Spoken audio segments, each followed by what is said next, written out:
মধ্যাহ্ন বন্ধুরা, আজকে আমি আমার হেসেলের রান্না নিয়ে আবার উপস্থিত হয়েছি তোমাদের সাথে শেয়ার করব বলে। আজকে দেখো, খুব শীত পড়েছে।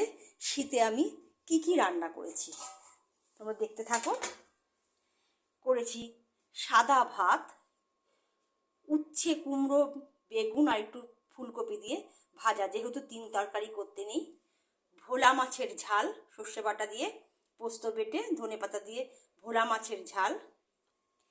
এই তরকারিটা খুব ভালো, বিট গাজর শিম কুমড়ো বেগুন যত তরকারি সব সবজি দিয়ে, শুধু নামানোর আগে একটু আদা বাটা দিতে হয়।